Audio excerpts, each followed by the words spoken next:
This segment of the news is brought to you by Sun Oil Limited.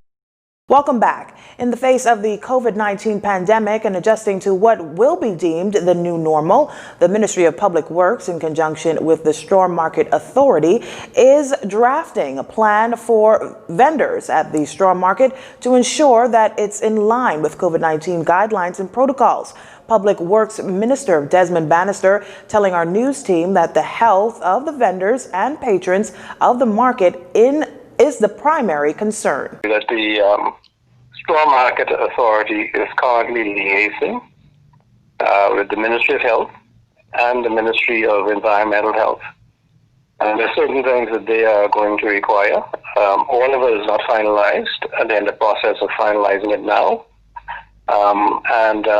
As they finalize it, they're going to consult the vendors.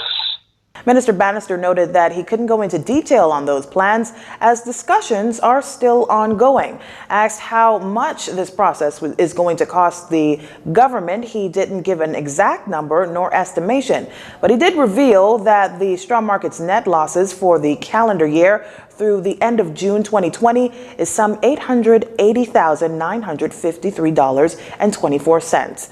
When asked if the SMA will have a dialogue with vendors before reopening, the minister says this. Yeah, the chairman is going to consult the vendors on everything in relation to them returning. I know there's been some discussions on some issues, but there are more discussions to come, and those discussions are going to take in every aspect of the operation so that their health is number one. That's always going to be number one. Now, the straw market's closely constructed stalls may be cause for concern for some patrons, but the minister is very adamant that COVID-19 guidelines will be enforced. Ensuring that vendors do not have very close contact with their patrons. That's going to be very important for their health, because if one vendor contracts the coronavirus, as close as they are to the other vendors, it could go straight through the market, and then they have to end up shutting the market, letting all of them go home to isolate for 14 days, deep cleaning, so we have to be very, very careful. There's no set date for the market's reopening, but Minister Bannister says it will reopen based on the advice of health officials. And like thousands of business owners across the country, the last 8 months has been hard for vendors at Potter's Key Dock. JCN's news team spoke with Potter's Key Dock Fish, Fruit and Vegetables Association President Ominique Bowe, who shared the current state of the dock, which is currently open but only for curbside service under the emergency powers orders. Open on a scale of like 30%. Okay, we have 45 stalls out there. That is 45 restaurants. Right now, it's only about 10 open every day. The others open probably on Fridays and Saturdays. But now we don't even have the Saturdays, but like Thursday, Fridays, and that's it.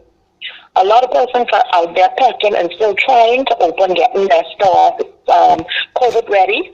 Ms. Bowe, who has been the association's president for the last 6 years and a vendor of the dock, for 19 years, says vendors have lost a significant amount of money and product over the last several months. She noted that some vendors were making up to 4 figures in sales before the pandemic. Some vendors are making not even $100 per day now. If some vendors go home with $500, they will call that a good day. So no, we've lost a lot. Revenue, we've lost a lot. Not to mention their supplies. We don't have electricity out there. So therefore everything is in coolers, or persons turn on their freezers and their refrigerator when they reach to work and have to turn it off when they're leaving, because we operate off of generators. So we have a lot of spoilage too that we have to deal with. Most of our seafood is fresh.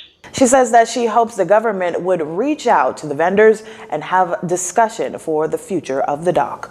And for us to let them know how we function on Potter's Key before they make any decision.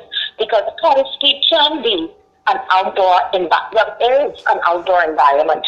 All we want them to do is allow us to have the outdoor seating and the 50% inside seating, because all of the stalls are open up. So Ms. Bowe once again adds that her vendors are hurting but still hopeful. This segment of the news is brought to you by Sun Oil Limited.